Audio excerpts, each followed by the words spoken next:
The road into the forest was so narrow that tree branches scraped against both sides of my truck like fingertips dragging across old wood. I remember turning the radio lower just to hear the silence outside. Somewhere beyond the fog, something metallic groaned in the dark. It sounded distant at first, then impossibly close. I had been driving for hours in the northern wilderness, chasing stories that park rangers refused to explain and locals only whispered about near dying campfires. Stories about strange lights hanging between trees, about abandoned craft buried beneath the soil, about people who walked into the forest hearing humming sounds and came back different, quiet, hollow. The deeper I traveled, the less normal the world felt. The fog rolled low across the road like pale smoke. My headlights barely reached beyond the next bend. Every few miles, I passed old warning signs half swallowed by vines. No entry after dark. Fire access road closed. Report unusual activity to rangers. But there were no rangers anymore. At midnight, I found the first campsite. The fire pit was still warm.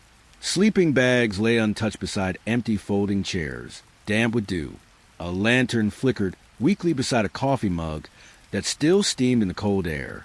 No footprints, no voices, no signs of struggle, only silence. Then the forest began to hum, soft at first, low, mechanical, almost alive, and somewhere between the trees, beneath a pale silver light, I saw something move. That's when I realized I never should have followed the stories into these woods.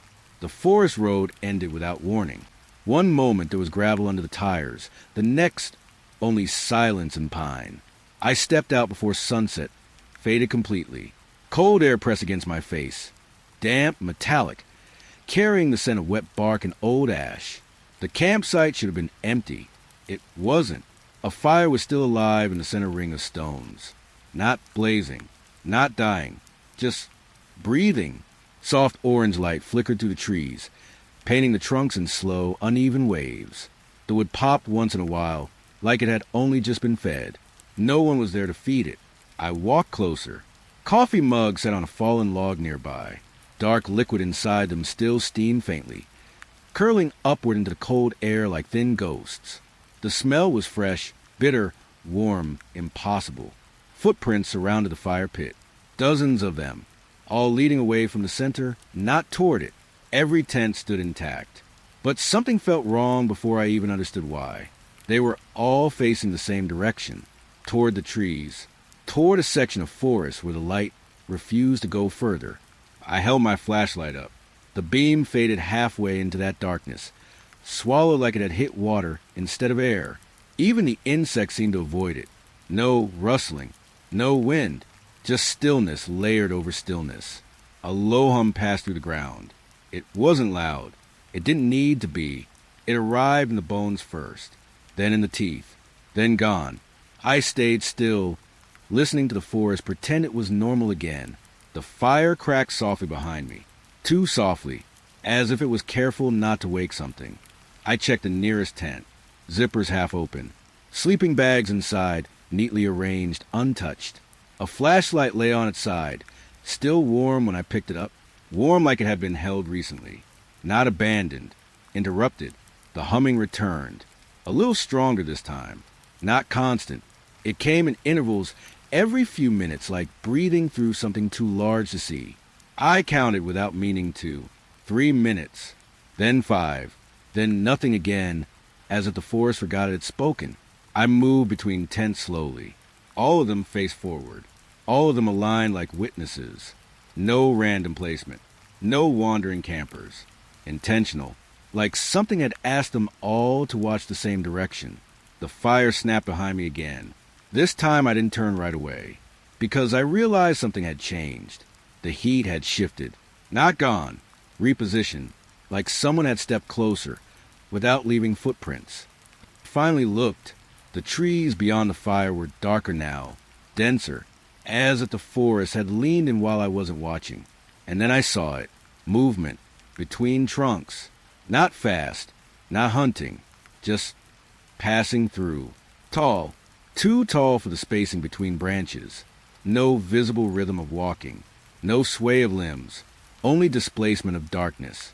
My flashlight hit it for a fraction of a second. Nothing reflected back. Just absence where shape should have been. The hum returned immediately after. Longer this time. Dragging slightly, like a wire being pulled through soil. I stepped back without thinking. The ground under my boot felt uneven. Soft, not earth. Something compressed beneath it. The fire behind me flared once, bright enough to cast my shadow forward. And for a second, my shadow did not match me. It faced the trees longer than I did. I stopped breathing. The forest didn't react. No birds. No wind. No apology for what I had just seen. Only silence tightening around everything like a closing fist. I stayed near the fire after that, as if it could explain itself if I waited long enough. But it only burned. Patient. Unchanging. Wrongly alive. The humming came again closer to midnight. Now it didn't arrive from everywhere. It came from the direction of the trees, from behind the line of tents, from inside that blind darkness where my light refused to reach. I tried to leave my spot once. My legs didn't listen properly. Not paralysis. Something quieter, like hesitation that didn't belong to me. The fire dimmed slightly when I moved away, brightened when I came back, as if it preferred distance over witness. The air grew colder with each passing hour. My breath became visible. Slow clouds drifting into firelight and breaking apart too quickly. Then came the moment just before dawn, the most silent part of the night. Even the hum stopped, not faded, cut like a thread snapped in the dark. I turned slowly toward the trees again. No flashlight now. It felt unnecessary, because something was already there, not moving between them anymore. Standing still, too still. The shape I had seen earlier was closer now, but not by distance I could measure. More like the forest had folded it forward, bringing it into a place it didn't belong. It did not step. It did not shift. It simply existed where the darkness was deepest, watching without eyes I could understand. The fire behind me made one final soft crackle, then settled. No flame change, no smoke, just obedience. I didn't move. Neither did it. And somewhere inside the trees, the hum began again. But this time it didn't fade away. It stayed. The ranger tower stood above the ridge like a broken tooth in the sky. Old metal legs, rusted bolts, wind pressing through its bones with a slow, tired whistle. I reached it just before sunset. The forest below was already darkening. Pine trees turning into uneven shadows that stretched and overlapped like spilled ink. The air smelled of cold iron and damp wood. My boots pressed into gravel that felt too sharp, too intentional underfoot. Everything here felt watched. The tower stairs creaked as I climbed. Each step echoed upward, then vanished into the open air above me. Halfway up, I paused. Something moved far out over the mountains. A pale light. It hovered just above the ridge line, silent and weightless. Not rising, not falling, just existing where nothing should stay still. At first, I thought reflection, a trick of late sunlight breaking through cloud layers. But the sky was already dark. The light drifted sideways, then stopped, then drifted again in a direction that didn't match wind or gravity. I reached the top of the tower as the last orange glow left the horizon.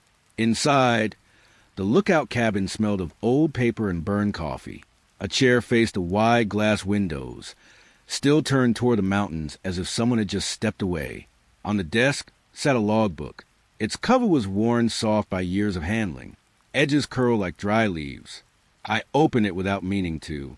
The first entries were normal. Weather notes, fire reports, routine patrols. Then the handwriting changed. Same words repeated across different years, different decades. Lights above ridge again. Do not watch too long. They move when ignored. My throat tightened without reason. Outside, the pale light appeared again. Closer this time. It floated just above the tree line, smooth as glass sliding over water. No flicker, no sound, no resistance. Then it vanished the moment I focused on it. Not faded, not disappeared behind clouds. Simply gone. I blinked. It returned at the edge of my vision, always just outside direct sight, like it preferred being uncertain. The wind rose suddenly, pressing against the tower walls with a low, uneasy pressure. The metal frame shifted slightly beneath me, letting out a long, strained groan. I checked my watch. 3:12 a.m. The second hand hesitated, then jumped forward too far. My phone screen flickered, blanked, then shut off completely. One by one, every device in the tower went dark. Radio, flashlight, emergency beacon, all silent at once. The logbook on the desk shifted slightly from a gust that wasn't coming to the windows. Then the radio crackled. Not powered, not connected, just alive again. A voice came through, thin and broken, buried under static like it had been dragged through miles of broken air. Don't! A pause. Don't look up. The words repeated, softer each time, like they were losing the strength to remain real. I stood very still. The glass windows reflected only darkness behind me, and something else. A faint glow above the ridge. Not one light now. Several, arranged without pattern, yet somehow aligned like they were part of thought rather than a formation. They drifted in and out of visibility, responding to nothing I could identify. The radio whispered again, "Please." Static swallowed the rest. My hands felt colder than the air around me. Not numb, just separated. Outside, the lights stopped moving. Every single one of them, as if they had noticed me noticing them. The tower creaked softly. A slow vibration passed through its frame, like something far larger had shifted beneath the forest floor. I should have stepped back, should have closed the window, but the silence pressed into me with a strange weight, asking for attention instead of fear. So I looked, not at the lights, past them, up. The sky above the ridge was no longer empty. There was a shape there, not fully formed in any way my mind wanted to accept, more like an absence carved into stars, bending light inward instead of reflecting it. The air around the tower grew thin, too quiet to feel natural. Even the wind stopped. The pale lights below began to move again, slowly, repositioning themselves, not fleeing, responding. The logbook on the desk flipped open by itself, pages turning in slow, patient motion.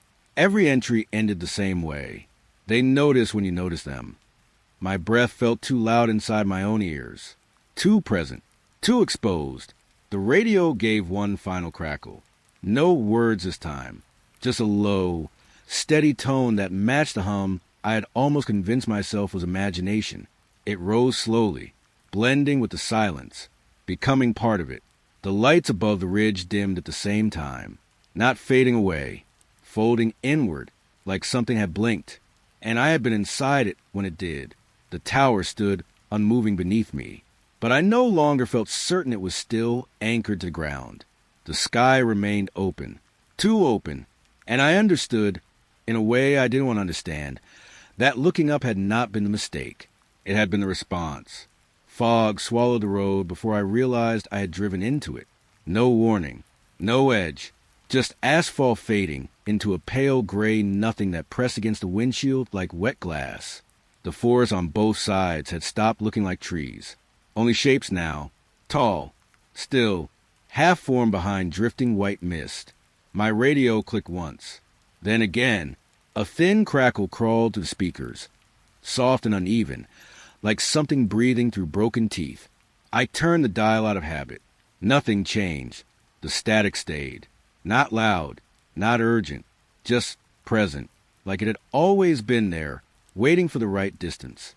I kept driving until the road narrowed into something that didn't feel maintained anymore. Branches leaned too low. Mud swallowed the edges of pavement. The fog thickened in layers, each one colder than the last. Then I heard it, a voice inside the static. Faint, almost kind. It wasn't speaking directly at first, more like fragments slipping through gaps in a long, broken recording. Still here? A pause. Don't stop listening. My hand tightened on the steering wheel, without meaning to. The tires rolled slower, not from braking, from resistance in the air itself. The radio shifted again, now clearer, multiple voices underneath each other, overlapping, misaligned. Some sounded like men, some like children, some like something trying very carefully to sound human. I recognized none of them, and still they felt familiar. Like voices I had almost heard in dreams I couldn't remember. The fog outside pressed closer. The windshield wipers left temporary scars in white, but they healed too quickly. Then one voice broke through everything else. A child's voice, soft, steady. 14, static swallowed the rest. Then again, 14, 14, 14. Each repetition more certain than the last. I stopped the car. The engine idled, low and uneasy, like it didn't want to stay awake. Outside, the road continued forward into fog, so dense it looked solid. Behind me, everything I had passed was already gone. No tire tracks, no edges, just white swallowing memory. The radio clicked again. New coordinates, not spoken clearly, but layered into tone and rhythm. I wrote them down without thinking, not because I understood them, because it felt worse not to. The numbers pointed deeper into the forest, off the main road, into routes that shouldn't exist on any map I had ever seen. I followed them anyway. The car turned where the road stopped pretending to be a road. Branches scraped along the sides like slow fingernails testing metal. Fog thickened until headlights became small, weak circles barely holding their shape. The radio no longer crackled. It whispered directly. Closer now. You're almost at it. My throat felt dry, though I hadn't spoken. The air inside the car had turned slightly colder than outside, as if something was sharing it with me. The forest opened unexpectedly, not into a clearing, into absence, a wide, uneven depression in the earth. Edges collapsed inward like something massive had once pressed down from above and left without lifting properly. I parked at the rim. The radio went silent immediately. No static, no voices, just empty frequency. I stepped out. The ground beneath my boots was damp, soft, wrong in its stillness. The fog inside the depression moved differently, slower, almost aware. Every step downward felt like entering a memory that didn't belong to me. The air changed as I descended, thicker, warmer, like the earth was holding its breath. Halfway down, I saw metal, not rusted, not aged, melted, half buried in moss and dark soil, stretched into unnatural curves, as if it had once been something precise and then forgotten how to stay that way. It reflected no light properly, only swallowed it and gave back dull, sick shimmer. The radio in my hand turned itself on again. No sound at first. Then a whisper, almost relieved. There. I reached the base of the crater. The metal was larger here, spread unevenly, like the remains of something that had never fully existed in one shape. I knelt without meaning to. The surface looked warm. Not from heat I could feel in air, but something deeper. Something like memory stored in material. My fingers moved before thought could stop them. They touched it. For a moment, nothing happened. No sound, no movement, no reaction. Even the fog stopped shifting. Then the radio died completely.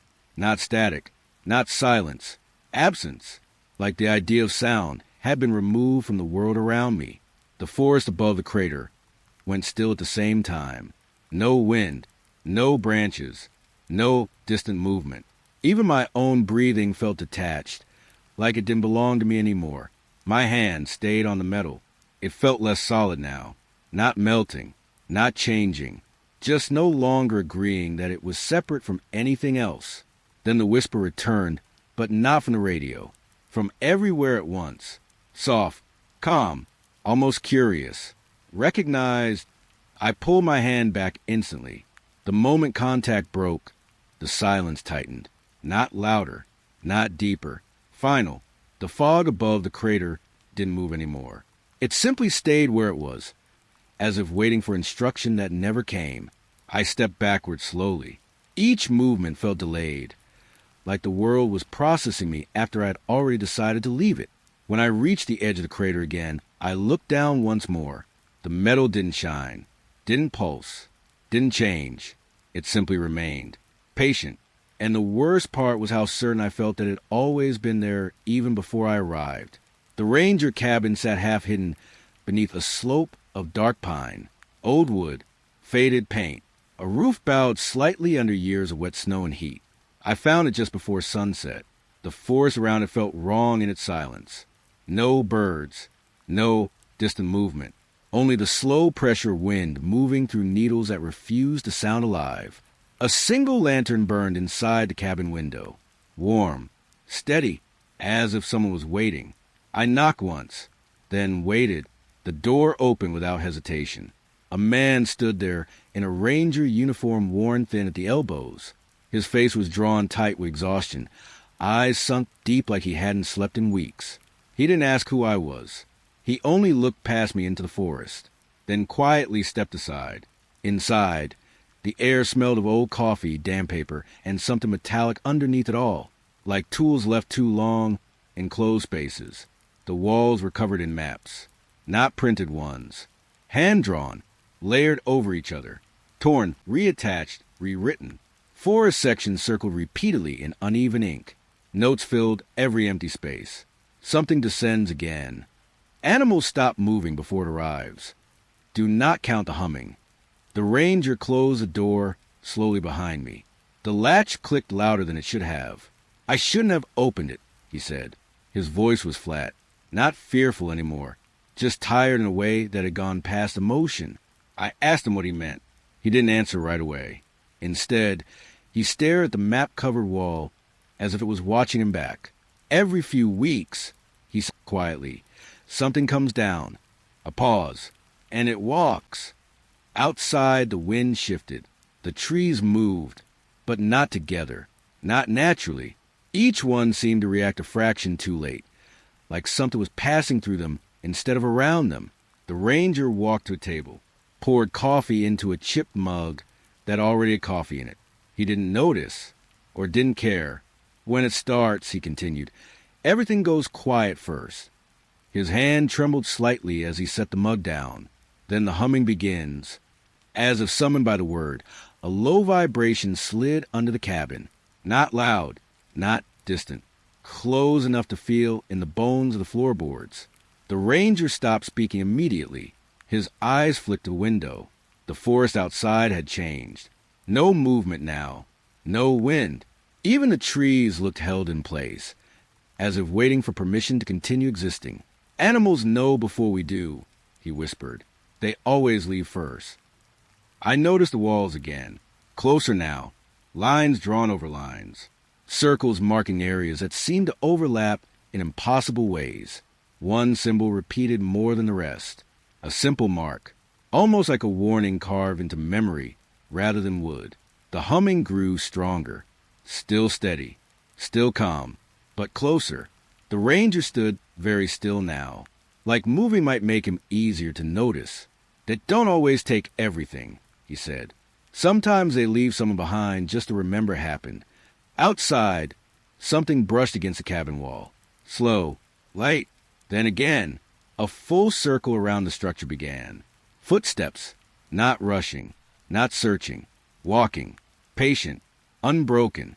The ranger didn't look away from the window. I stopped sleeping when I realized it never stopped walking, he said. His voice cracked slightly on the last word. The footsteps continued outside, evenly spaced, perfect rhythm. No beginning, no end. The humming shifted in tone, deeper now, like something had moved closer to the surface beneath us. The ranger finally sat down, not from relief, from collapse without falling. His hands rested flat on the table, fingers spread as if anchoring himself to something solid. They say it comes from above, he muttered, but I think it just remembers where we are. The footsteps outside slowed, not stopping, just changing direction, moving closer to the door. The lantern light flickered once, then steadied again. The ranger didn't react. He only looked at me briefly, like he was trying to decide whether I was already part of the pattern or still outside it. You shouldn't stay after dark, he said finally. Not in this valley. The humming peaked, not loud enough to hurt, just present enough to fill every empty space between thoughts. Something touched the roof, not heavy, not crashing, a slow, testing pressure, like hands measuring distance. The ranger stood up too quickly, knocked the mug over without noticing. Coffee spilled across the table, dark and steaming. spreading over maps of places I hadn't seen on any official chart. The door latch rattled softly. Not forced. Just checked. The ranger stepped back. His face had changed. Not more afraid. Just resigned. "It starts above the trees," he whispered. "And then it walks until morning forgets to end." The humming deepened one final time. And outside, the footsteps stopped directly in front of the door. Perfect stillness followed. Not waiting. Listening. Fog arrived before sunset and refused to leave. It pressed against the campsite like a living wall, thick and pale, swallowing the edges of the lake bed until even distance stopped making sense. I set my tent where the ground still felt firm. But nothing about this place felt reliable. The air carried a damp chill, mixed with a faint smell of dry earth and something metallic underneath it, like old water that had once held something it shouldn't have. As night came closer, the fog stopped drifting. It began to hold shape instead. That was the first thing I noticed. Not movement, not change, stability. The figure appeared just before sunset ended, between the trees at the edge of the camp. Pale, still, perfectly upright. Not close enough to confirm details. Not far enough to ignore. Just placed there, like it had always been waiting in that exact position. I stared for too long before convincing myself to move. When I looked again, it was gone.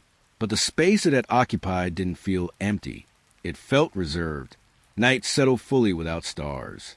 The fog thickened until the flashlight beam stopped behaving normally, bending slightly as if the air itself had weight. I walked the perimeter of the campsite once. Then again, the same trees kept appearing, even when I was sure I had passed them already. Distance wasn't behaving correctly anymore. Then I saw the footprints around the fire ring. They weren't fresh, not old either. They looked repeated, as if someone had stepped in the same place too many times, and the ground had started remembering it incorrectly. But something was wrong about their direction. They pointed backward, toward the forest, not away from it. The hum returned softly under the ground, not loud enough to notice immediately, but impossible to ignore once recognized. A slow vibration threading through soil, air, and bone. I checked the figure again. It was there, closer now, still between trees, still motionless, but the distance between us no longer felt stable. Sometimes it seemed near the fire ring, sometimes at the tree line, sometimes just beyond reach of the light, never fully committing to a position. The fog made it worse. Or maybe it was helping it stay unclear. I stopped trying to track it directly. That was when the footprints changed again. New ones appeared. Mine, but not matching my movements. They showed me walking in directions I hadn't taken, circling places I hadn't been, standing where I knew I hadn't stood, and always facing outward, toward the fog, toward the figure. I backed away from the fire slowly. The flames didn't crackle anymore. They just existed. Silent heat, silent light. The figure shifted for the first time after full dark. Not walking, not stepping, just adjusting, like it was aligning itself with something only it could see. My breath felt too visible in the air. Each exhale briefly became part of the fog before dissolving. Then I realized something worse. The fog wasn't surrounding the campsite. It was shaped around it, like a boundary drawn too carefully to be natural. The figure's head tilted slightly, not toward me, toward my movement, as if it wasn't watching where I was, but what I was doing. I stepped backward again. The footprints behind me appeared instantly, still wrong, still reversed, but now they were faster than I was. The hum deepened slightly. The fire bent low for a moment, as if leaning away from something passing through it, and the figure finally moved, not forward, not toward me. It mimicked my step, a delayed reflection of motion. When I stopped, it stopped. When I shifted, it shifted, perfectly synchronized, but wrong by a fraction of time that made everything feel unstable.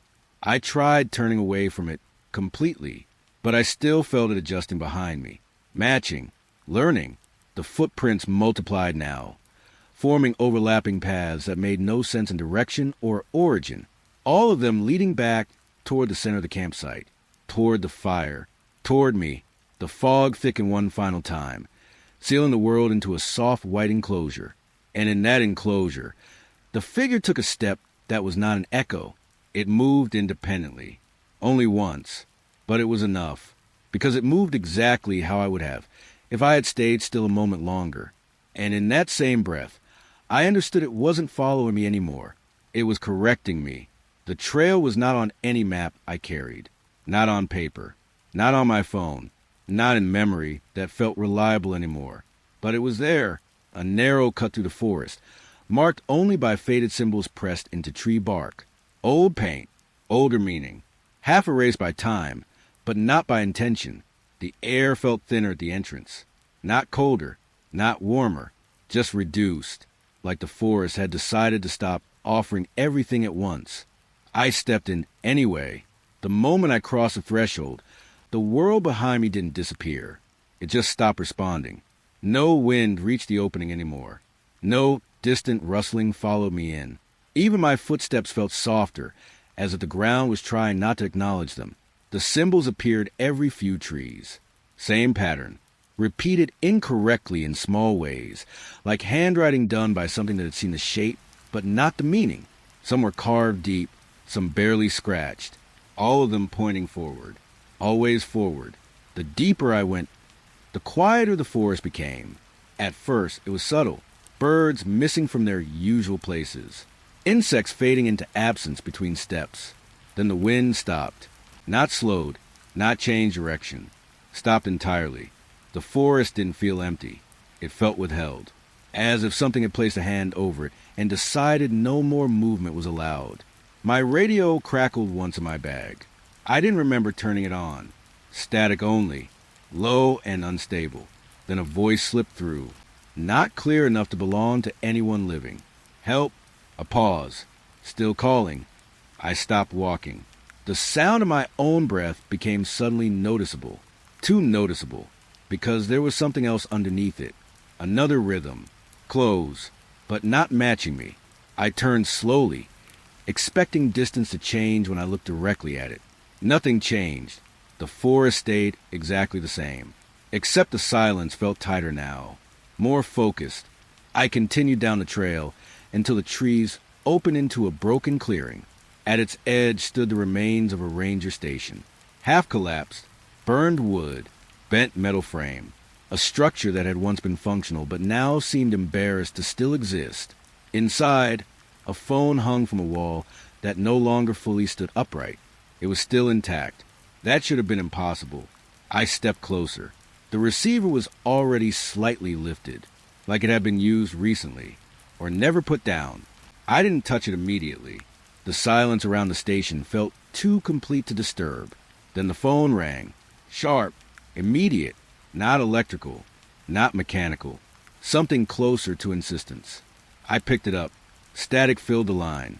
Then a voice, overlapping itself in places, as if multiple calls were collapsing into one. Coordinates. A pause. Don't follow them. Another voice broke through beneath it. You're already on the trail. My grip tightened. The radio in my bag began to vibrate again without sound. The phone continued. 14? That number again. I remembered it from the fog, from the road, from voices that didn't belong to any single place. Trail marker 14. The words repeated slower now, almost relieved, as if something had finally been located correctly. I hung up. The silence that followed felt heavier than before. Not empty. Occupied. I moved through the station carefully. Tables inside were overturned, but not broken. Papers still resting in neat stacks that didn't match the condition of the building. Old call logs were pinned to a board near the back wall. Every entry described the same thing. Lights. Deeper vibrations. Something buried that wasn't supposed to be remembered. And always the same closing line. Glowing craft beneath surface confirmed by multiple callers. The handwriting varied. The meaning did not. Outside again, the forest had changed slightly. Not visibly, but in presence. The silence was no longer passive. It was attentive, like something had turned toward me, without moving. I followed the trail again, deeper now. The symbols grew more frequent, more precise, less like warnings, more like instructions that had aged poorly. Then the ground began to slope downward. Subtle at first, then undeniable. The air grew warmer the lower I went. Not comfortable warmth. Unnatural warmth. Like the earth itself had been recently disturbed and hadn't cooled properly. The final stretch of trail ended without warning. No clearing. No marker. Just absence again. But this absence had weight. I stepped forward anyway, and the ground gave way into a shallow basin. Not natural. Not fully formed. A depression in the earth that looked like something had been removed from inside it rather than placed there. At its center was metal, partially exposed, smooth, dark. Too large had been buried accidentally, too precise to be natural. Moss grew around it, avoiding direct contact, as if unwilling to fully commit. I knelt near the edge. The air here vibrated faintly. Not sound, not wind, a pressure that existed just below perception. My breath slowed without permission, because I could hear it now. The second rhythm, still behind me, still matching distance incorrectly, but closer than before. I didn't turn. I looked at the metal instead. It reflected nothing properly, only distorted hints of movement that weren't mine. The forest above the basin remained silent. Completely. No birds. No wind. No insects. Not even echo. Only that second breathing. Aligned with mine, but not dependent on it. I reached out without deciding to. Fingers hovering just above the surface. The metal responded before contact. A faint vibration rose through it. Not awakening. Recognition. And somewhere behind me, the breathing paused at the exact same moment I almost touched it. The cabin was hidden the way things hide when they don't want to be found. Not buried. Not destroyed. Just forgotten by attention itself. It sat beneath a circle of dead pine trees, their branches stripped of color and sound, forming a quiet ring around the structure like something unfinished. The sky above was dull gray, heavy with stillness. Even the wind seemed hesitant here. I approached slowly. The wood of the cabin looked dry, but not aged in a natural way. More like it had been drained of whatever made it belong to time. No birds, no insects, no movement in the soil. Only the faint pressure of something waiting. The door was unlocked. That felt worse than if it had been forced open. Inside, the air was warmer. Too warm for something abandoned. It carried the smell of old paper, burnt dust, and a faint metallic trace that lingered at the back of the throat. The floor creaked under my weight, each step answering too quickly, like the cabin was reacting before I fully moved. On the walls were newspaper clippings, pinned carefully, layered over each other, some yellowed, some newer than they should have been, all of them describing the same thing in different words. Unexplained lights, vanished campers, forest sectors that no longer matched official maps. One headline, repeated more than the rest. Ranger reports object, descending without sound. The ink beneath it was smudged, as if someone had pressed too hard while reading it. I moved deeper inside. A hatch in the floor stood slightly open, not broken, not forced, just left that way. Below was a small space filled with dust and forgotten tools, and a tape recorder. Old, heavy, still connected to power I couldn't identify. The red light blinked once when I got closer, then stayed on. I didn't touch it at first. The silence in the cabin felt structured now, like it had layers. Then the recorder began playing, not with a click, with a hum, low, continuous, mechanical. It filled the space slowly, like something spreading through water. The sound wasn't new. It felt ongoing, as if I had interrupted it rather than started it. Hours passed in that recording, or what felt like hours. No dialogue at first, just that same humming tone shifting slightly in pitch, never stopping, never resolving. Then faint movement underneath it, metal shifting, something rotating far away, not nearby, but present, like it had always been happening somewhere just beyond reach. I leaned closer. The tape hissed, and then stopped. The silence that followed was immediate and complete. Too complete. The kind of silence that makes space feel incorrect. Then the tapping started. Outside, soft at first, against the cabin walls. Not random, not searching. Measured, circling. Each knock placed at equal distance from the last, forming a slow perimeter around the structure. I turned toward the window. The glass was slightly fogged from inside, though I hadn't exhaled near it. Shapes moved beyond it, not fully formed, not fully absent. Pale impressions of faces, standing among the dead trees, too still to be curious, too present to be imagined. They didn't press against the glass. They simply existed near it, watching without urgency. The tapping continued, always moving, always circling, never repeating the same exact rhythm twice, yet never breaking pattern. I stepped back from the window. The tape recorder clicked again on its own. For a brief moment, the hum returned. Lower now, closer, as if it had moved from recording to presence. I didn't look outside again. Not immediately. The cabin felt smaller than before. Not physically, structurally, like the space inside it was being adjusted from the outside. Then, near dawn, the tapping stopped. Not gradually, not fading, just absent. The sudden lack of it felt louder than its presence had been. I moved cautiously to the window. Outside, the trees were unchanged. The circle remained. The ground was still dark with frost and shadow. But the figures were gone. No movement, no shapes, only the forest returning to its original silence. I stepped outside slowly. The air was colder now, cleaner in a way that felt suspicious rather than comforting. I walked the perimeter of the cabin. No footprints, no disturbances. Even the frost on the ground looked undisturbed, as if nothing had stood there at all. Inside again, the tape recorder had stopped completely. The red light off, the hum gone. Everything returned to stillness, but not peace. Stillness with memory still inside it. As I stood in the doorway, I noticed something on the floor near the hatch. A thin layer of dust had shifted, not into a pattern, not into writing, just into absence where weight had once been. Like something had been standing there long enough to be remembered, and then decided not to be. Outside, the circle of dead trees remained exactly the same. But I couldn't shake the feeling that it was no longer empty. The storm arrived without warning, not with thunder first, not with wind, just rain, falling straight and heavy through a sky that had gone completely black. The forest around the camp turned into a blur of shifting trunks and wet shadow. I stood outside my tent for a moment longer than I should have, watching the way water hit the ground. Quiet, too quiet. There was no sound of impact, no pattering on leaves, no rushing in the soil.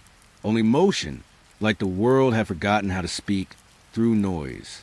I stepped back inside. The tent fabric clung to itself, damp and cold, but even the rustling felt muted. Then I noticed it. The silence wasn't limited to the rain. It was everything. No wind through trees. No insect in the grass. No distant branches creaking under weight. The forest had turned off. The rain kept falling, but it didn't announce itself anymore. Time passed in uneven pieces.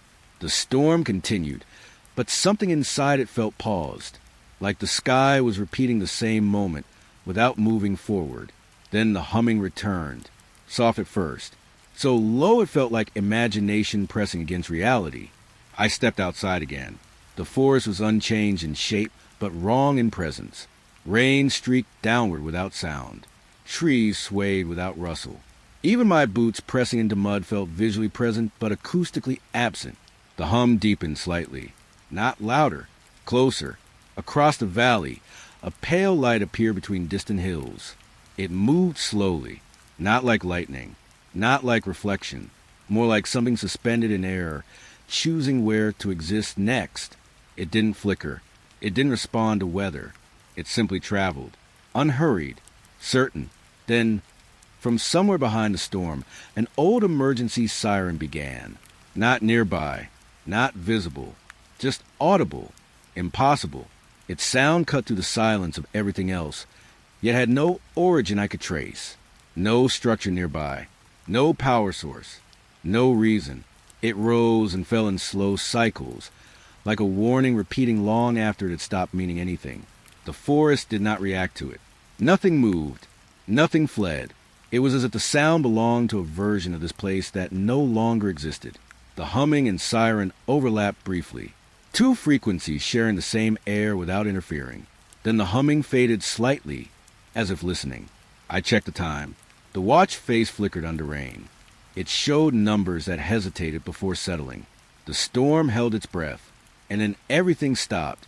The rain froze mid-fall, not disappearing, not ending, just suspended. Every droplet held in place around me like glass beads in invisible air. The forest stood perfectly still beneath it. Even the pale light in the distance paused mid-motion. No sound, no movement, no continuation, only presence. The silence lasted exactly 13 minutes. I didn't know how I knew that. I just did. During that time, the humming vanished completely, as if it had stepped out of existence with everything else. I couldn't hear myself breathe, but I knew I was still doing it. The world felt held by something unseen, stretched too thin to move. Then, it all returned at once. Rain resumed mid-drop. Wind restarted mid-turn. Sound snapped back into place like a cord pulled tight. But something had changed in the transition. The forest felt heavier, like it had gained weight while paused. I stepped forward slowly. The mud beneath my boots squelched again, late and uncertain, as if learning how to respond after forgetting. Then I saw them, near the road at the edge of the camp. Deer, dozens of them, standing perfectly still, not grazing, not shifting, all facing the same direction, toward the forest. Their bodies were wet from rain, but they didn't shake it off, didn't blink much, didn't react to the storm restarting. They looked paused inside themselves, as if the 13 minutes had not fully released them yet. I moved closer. They didn't run. That was the most unnatural part. Deer should have fled at my presence, at sound, at movement, at anything unfamiliar. But they remained, watching something beyond me, beyond the trees, beyond what I could see. The humming returned one last time, not in the forest, not in the air, but underneath everything. The deer shifted slightly at the same moment, not in fear, in recognition. And for the first time since the storm began, I understood the silence hadn't been absence at all. It had been observation. The fire watch tower stood at the edge of a forgotten sector of forest. Steel frame, glass cabin, a narrow stairwell spiraling up into fog that never fully lifted, even in daylight. I reached it just after dusk. The sky was already losing color, bleeding into a muted gray that matched the trees below. No birds, no wind, no movement in the canopy, only the distant sense of something unfinished in the air. The tower radio crackled as I climbed. Not active, not scheduled, just alive. Each step upward made the sound clearer, whispers buried inside static. I stopped halfway and listened. A voice broke through. Don't let it see the tower. Then another, overlapping. It's coming down through the clouds. The radio returned to silence immediately after. I kept climbing. At the top, the cabin door was already slightly open. Inside, everything looked like it had been used moments ago. Coffee still warm in a chipped mug. Chairs pulled slightly away from the table. A map spread open with marks that didn't match any official grid. But no people, no bodies, no signs of struggle. Just absence arranged too neatly. The forest below stretched endlessly in every direction, swallowed in twilight haze. And above it all, the sky felt too low, like it had descended closer than it should. I checked the logbook on the desk. Pages filled with rushed handwriting. Repeated warnings. Something descending. Do not look straight up. IT follows attention. The ink darkened in places, as it pressed harder each time fear increased. I turned another page. The writing became uneven, almost shaking. We heard above US before we saw anything below. Outside, wind moved suddenly through the tower structure, but only halfway. The top remained still. The bottom swayed slightly. Like two different versions of the same object were out of alignment. The radio flickered again, this time clearer. A single voice. Male. Strained. Stop listening. A pause. Stop listening to it. Then static swallowed everything again. I looked out through the glass windows. The forest was darker now, and deeper in the tree line, something blinked red. Not a light I recognized. Not natural. Not stationary. It appeared in intervals, every few seconds. always in a slightly different position, as if it was moving between moments rather than space. The tower creaked softly beneath me. A long, slow pressure passed through its metal frame. Not wind, not structural shift. Something external. Something large enough to influence balance without touching it directly. I checked the watch. Time felt unstable again. Numbers hesitating before settling into place. Then the radio turned on by itself. No hands on it. No switch movement. Just activation. Static filled the cabin instantly. But underneath it, something else emerged. Not speech. Pattern. A rhythm that felt like language without translation. The logbook pages fluttered slightly on the desk, even though the windows were closed. Outside, the blinking red light stopped moving. It stayed fixed above the trees, perfectly still, as if it had found what it was looking for. Then the tower lights failed, one by one, top to bottom, not flickering, not dimming, simply removed. The cabin dropped into near darkness, broken only by a faint reflection from the glass. In that reflection, I saw movement above the tower, not through the window. In it, something was positioned directly overhead, but I didn't need to look up to know. The air changed first, pressure thinning, sound collapsing inward. The radio emitted one final tone, long, continuous, not a warning anymore, recognition. Then a voice came through beneath it, calm, almost relieved. It knows we can hear it. The words repeated once, softer, then stopped. Outside, the forest below remained still, but the red light had multiplied, not spreading, not replicating, just appearing in additional points, forming a loose pattern that didn't match any known structure or formation, like something learning geometry through observation. The tower groaned again, this time deeper, closer to its base. The logbook flipped open on its own to the final page. One sentence written cleanly across it. No corrections, no hesitation. We were never watching it. The radio died completely, and in the silence that followed, I realized the humming had been there the entire time, not around the tower, not in the forest, but above it, waiting for the moment attention, finally aligned in the right direction. The road appeared after the fog should have ended. A strip of asphalt cutting through dense forest where no infrastructure was meant to exist. Fresh, clean, too new for its surroundings. I slowed the car without meaning to. The trees on both sides leaned inward, forming a corridor that felt intentionally arranged rather than grown. No tire marks, no signage, no entry point on any map I had checked before coming here. Only this road, continuing forward like a thought that refused to stop. I drove anyway. The tires made almost no sound against the pavement. Even the engine felt muted, as if the road was absorbing vibration instead of reflecting it. The deeper I went, the more the forest changed. Not visually, structurally. Trees stood in patterns too symmetrical to be accidental. Gaps repeated at measured intervals. Shadows aligned in ways that shouldn't have been consistent across uneven terrain. Then I saw the symbols. Faded markings along the edge of the road, painted or carved.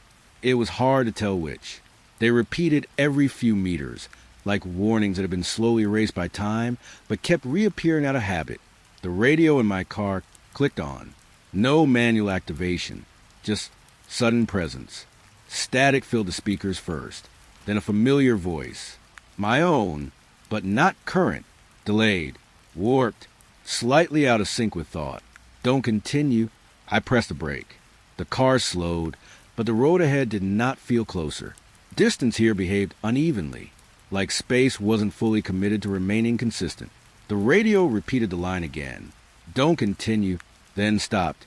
Silence returned inside the car, but it felt temporary, like something holding its breath behind the dashboard. I stepped out. The air outside was colder than expected, not naturally cold, engineered cold, like the environment had been adjusted rather than weathered. The road stretched forward into darker forest, ending in a subtle incline. At the top of it, something reflected faint light, not natural reflection, metallic, structured. I walked. Each step on the asphalt felt slightly delayed, like the ground needed time to acknowledge pressure. The trees beside the road, no longer move with wind. They move with attention. Subtle shifts following my position rather than the weather. The incline led to a break in the forest canopy. Beyond it, the road widened into an access point surrounded by reinforced earth walls. An entrance, hidden until proximity made denial impossible. The structure below was partially embedded into the ground. Concrete, steel, industrial design meant to remain unseen rather than impressive. Lights still functioned inside. Not emergency lighting. Operational lighting. As if the facility had never stopped being used. The main door stood open slightly, waiting without urgency. I entered. Inside, the air was sterile in a way that felt wrong for something abandoned, not dustless, preserved. Hallways extended in straight lines, marked with faded labels and directional arrows. Some rooms were open.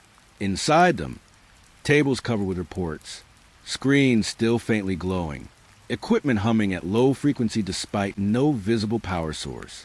I picked up one of the documents. It described recovery operations, unknown aerial objects, underground retrieval, control containment protocols that referenced forest sectors I had crossed earlier. Then I saw the phrase repeated across multiple pages. Non-terrestrial craft recovered intact beneath forest strata. The words felt too precise to be speculation, too rehearsed to be discovery. The deeper I went, the stronger the vibration became.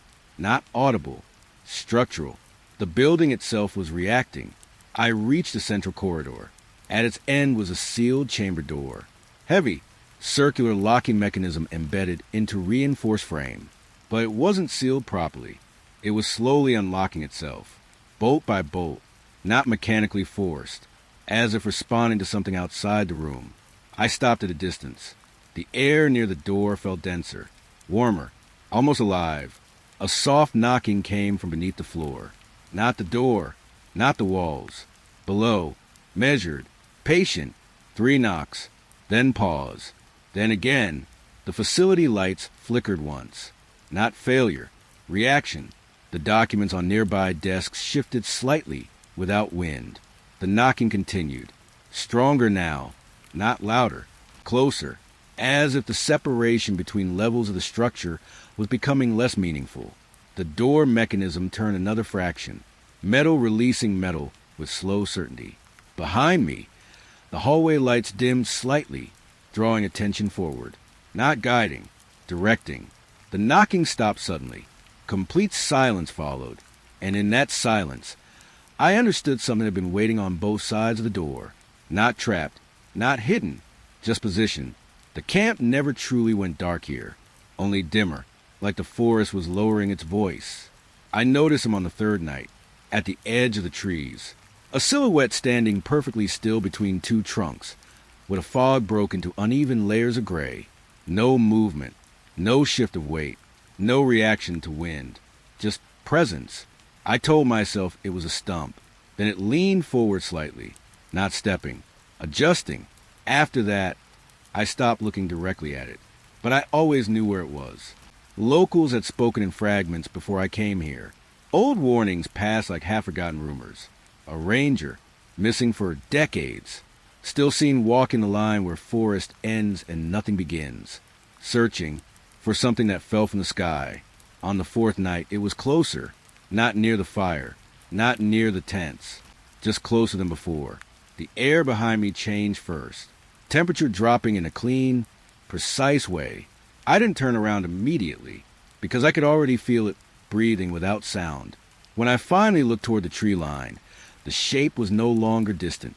It stood just beyond the light, face pale, featureless, like the forest had never finished forming it. The hum returned underneath everything, slow, familiar, matching my heartbeat too closely to feel natural. I stepped backward. The figure did not follow. It didn't need to, because the space between us was already shrinking on its own. And right behind me, breath, not mine, not the forest's. Something waiting at the exact distance I feared most. The lake was still before night arrived. Too still, no ripple, no drift of wind across its surface. Just a black mirror pressing to the mountains. I came after hearing about objects beneath deep water. metallic echoes reported by fishermen who never stayed long enough to explain them fully. At midnight, the humming began, not above the lake. Beneath it, slow vibration rising through water, turning the surface into faint trembling glass. A boat drifted near the center, without anyone inside. It returned by morning, empty, dry, like nothing had ever occupied it. I took a second boat out. The water grew warmer as I moved deeper. Not comfortable warmth. Unnatural, internal, as if the lake had started remembering heat. Then I dove. Cold swallowed everything at first. Then silence. Absolute silence beneath sound. The deeper I went, the less water felt like water. It became pressure shaped like intention. Below me, something appeared. A smooth circular structure embedded in the lake bed. Blue light pulsing faintly from within its edges. Not shining outward. Breathing outward. As I approached, the humming intensified. Not louder. More synchronized. Like it was aligning itself with my descent. The lake shifted. Not waves. Displacement. Something massive moving beneath the object without revealing itself fully. I reached out. The moment I neared the surface, the water around me turned unnaturally warm, like the lake itself had recognized proximity. Something below shifted again. Closer now. Intentional. I turned and pushed upward. As I broke the surface, the humming remained behind. Not fading. Waiting. They came back in the morning light. 6 people. Same clothes they left in. Same packs. But none of them spoke at first. They stood at the edge of the road, like they were unsure why they were there. Search teams expected relief. There was none, just silence. When questioned, their answers didn't connect. We were walking, one said softly, through something thick, another added, but they couldn't describe where or why. They refused to sleep indoors after that. Stayed outside even when it rained. Eyes fixed toward the mountains, unblinking. At night, they gathered without speaking. Sitting in a circle facing nothing, listening, one of them began drawing. Always the same shape, a triangular craft. No variation, no hesitation, only repetition. I asked what they remembered. They didn't answer, not refusal. Absence of access, like memory had been removed rather than hidden. Then, on the third night after their return, I heard it too. The hum, distant, but shared. All 6 campers turned their heads at once. Not toward me, toward the same direction beyond the trees, as if they were listening to something I still couldn't fully reach. The wildfire should have ended everything. Miles of forest reduced to ash and blackened skeletons of trees. But the signals started after the fire. Not emergency signals. Not distress. Patterns. Repeating across burned hills like something trying to speak through destruction. I followed them in silence. The ground was unstable underfoot. Ash shifting like memory without structure. Compasses failed immediately. Spinning without settling. Direction became suggestion. The burned trees cast shadows even without consistent light. Long human-shaped. Watching without source. Then I saw it. A metallic structure half buried in the scorched earth. Melted edges. Too large to be natural. Too precise to be accidental. The signal intensified as I approached. Not through sound. Through pressure. As if the air itself was transmitting. Then the radio in my hand turned on. I didn't have to check it to know what I would hear. My voice. Repeating. Not live. Recorded from somewhere else. You're already here? I froze. The burned forest responded with silence. But it wasn't empty silence. It was answering silence. The station still received calls, even though every official line had been shut down years ago. I found the place late afternoon. Abandoned structure. Windows cracked. Door hanging slightly open like it had been waiting for weather to decide its final position. Inside, everything felt paused. Not decayed. Suspended. The radio console was still active. Static filled the room before I touched anything. Then voices emerged. Not continuous. Fragments. Lost in Sector 7. Lights under trees. It's following the calls. Some ended abruptly with breathing. Others with sudden silence that felt heavier than sound. A logbook sat open beside the equipment. Coordinates written repeatedly across pages, some crossed out, some overwritten, all leading deeper into the same forest sector. At exactly 2:11 a.m., the phone rang. No external line connected to it. Still it rang. I picked it up. A voice answered immediately. Soft, calm, too close. Did you find us yet? No distortion. No delay, like it had been waiting directly on the other side of question. The radio behind me clicked once. Then every light in the station dimmed slightly at the same time. Not off, acknowledging. And outside, in the forest beyond the broken window, the hum began again. The night never fully settled here, only thickened. I saw the light just beyond the campsite edge. Soft, pale, floating between the trunks like something carried by invisible hands. It moved slowly, not searching, leading. Locals warned about it in half-finished sentences. Never follow lights after midnight. Never trust what drifts through fog without sound. I followed anyway, not because I wanted to, because it felt like it already knew I would. The forest became narrower as I walked. Trees closer, air colder in precise layers. The light stayed ahead of me at the same distance. Never closer, never farther, just constant. The ground beneath my boots softened into scorched earth, blackened soil, broken branches, a clearing formed where nothing natural should have survived. The light stopped, not fading, waiting, above the clearing. Silence deepened into something physical, the kind of silence that presses against skin. Then the light turned, slowly, facing me, and in that moment, I understood it had never been guiding me forward, only confirming I was still following. The cabin was already there before I remembered approaching it. Weathered wood, half-collapsed roof, moss climbing the walls like it had been practicing for years. Inside, everything smelled like old paper and wet ink. A notebook lay open on the table, pages filled with coordinates.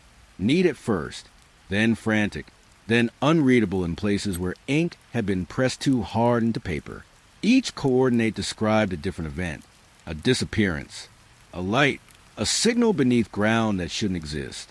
And yet they all connected, like a map drawn backward from something already completed. Symbols were carved into nearby trees, the same ones from the trail, reappearing here without explanation. I followed one coordinate deeper into the forest. It led beneath roots and tangled moss into a buried structure, a bunker, partially exposed. Inside, a projector still ran. No power source visible, just endless looping footage. Lights descending from sky into forest canopy. Frames distorted, time inconsistent. Then, a whisper behind the screen. Not part of the recording. Something still in the room. The river didn't sound like water anymore. It sounded like absence moving through stone. I stayed near it longer than I should have. The forest on both sides felt wider at night, like it was watching from extended distance. Then the first step happened, not in water. Across it, something crossing the river without breaking it. No splash, no ripple, just weight moving through darkness. Slow, deliberate, one side to the other.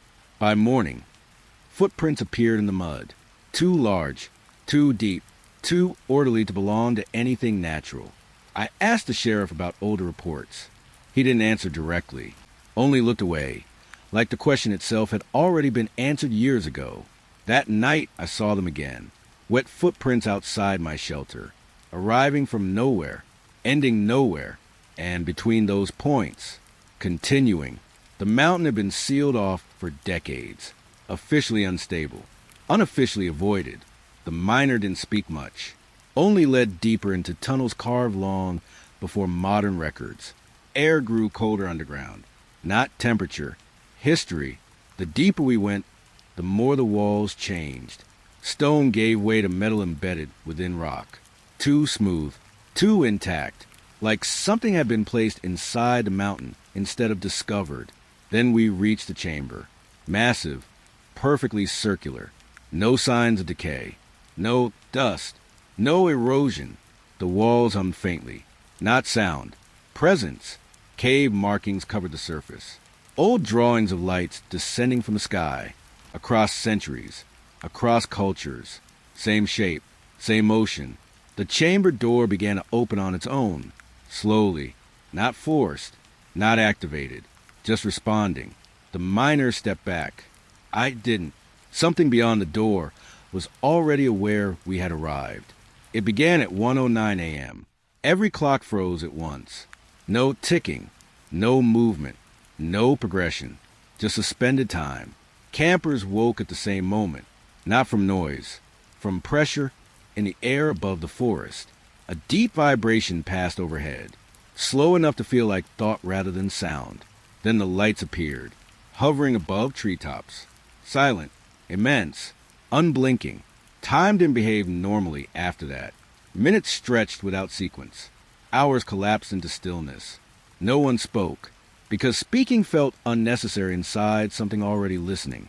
When movement returned, it was abrupt, like a door opening after too long of being sealed. Several campers were gone. No struggle, no sound, only belongings left behind in perfect order, as if they had stepped away mid-breath and never returned to finish it. And above the forest, the lights were still there, waiting, not leaving, just no longer needing to move. Snow began before the sky decided to announce it, soft at first, quiet enough to miss unless you were already paying attention to absence. The observation tower stood alone in a valley of frozen pine, metal ribs coated in white frost, rising like something unfinished against a storm. I climbed because the radio inside had been transmitting weather reports for days, even though no one had worked here for years. The stairs groaned under weight that wasn't entirely mine. Each step felt delayed, as if the tower was deciding whether I was allowed to ascend. Inside the cabin, warmth waited. Not fire, not heater, just warmth. A mug of coffee sat on the table, fresh, steam still rising. Beside it, a journal, open, new writing, same handwriting used today. The page described lights moving beneath the snow-covered forest. Outside, the storm intensified. Then, a metallic scraping above the roof. Slow, careful, like something testing the surface before committing to its full weight. The journal page turned on its own. One line added at the bottom. They are closer when it snows. The scraping continued, but now it was descending. Morning revealed a forest that did not belong to yesterday. Paths had shifted, not destroyed, rewritten. Trees stood in formations too precise to be natural, like geometry imposed over growth. Ranger posts appeared miles from their recorded locations. Signs faced directions that made no navigational sense. I walked a trail I remembered. It no longer led where memory insisted it should. Instead, it curved into unfamiliar terrain that felt older than the rest of the forest. Then the humming returned, stronger than before, not distant anymore. Present, behind fog that rolled in without wind. Something moved within it, large, slow, not revealing itself fully, only confirming it existed in multiple places at once. The forest didn't react. It adapted, as if this change had been expected, as if nothing had gone wrong. The tape arrived without explanation. Old emergency recording. Ranger station label faded beyond recognition. When played, the first thing heard was panic held too tightly together. Voices overlapping. Orders. Reports. Denials. We see lights. No visual confirmation. They're above us. Static swallowed sentences mid-breath. Then silence. Then the recording continued from a different angle, like time had been reconnected incorrectly. Officials speaking calmly, while witnesses screamed in the background. The contradiction never resolved. But underneath everything, something else was present. A low tone buried inside static. Not accidental. Structured. When played backward, it became language. Not human language, but understandable in feeling. Warnings without words. Outside the cabin where I listened, the humming began again, matching the exact frequency hidden beneath the tape, as if it had always been the source. Fog arrived without wind again, thick enough to erase distance. I followed a pale light through it without meaning to, not chasing, responding. The forest disappeared into white silence until nothing remained except forward motion. Then the clearing appeared, not entering it, becoming visible only after I was already inside it. A perfect circle burned into the earth. No debris, no ash movement, no decay pattern that made sense. Just impact without explanation. The ground vibrated softly, not shaking, breathing. Shadows moved across the clearing without source, not reflections. Presences shaped like absence. Voices echoed through fog, calling without direction. Not toward me, through me. Then the air above the clearing changed. Pressure dropping slowly, as if something enormous had begun descending without committing to arrival. The fog lifted slightly upward, not dispersing, making space. It had always been there. That was the first realization. Not a sound, a constant condition. The forest only made sense because of it. Now it was gone. The silence that replaced it was too complete. No wind, no distant movement, no underground vibration. Even memory felt louder than reality. I returned to the first campsite, the one that had started everything without announcing it was a beginning. The fire ring still existed, ash unchanged. The tents were gone, but something else was there. A figure seated near the cold remains of the fire. Still, patient, waiting as if time had been doing the same thing repeatedly until I arrived at the correct repetition. It turned its head slightly, not fully, just enough, and spoke without urgency. How long have you been missing? The question didn't feel like confusion. It felt like recognition. The forest behind it remained silent, not empty, finished. And for the first time, I couldn't tell whether I had been leaving the forest or if I had been the part it was waiting to return.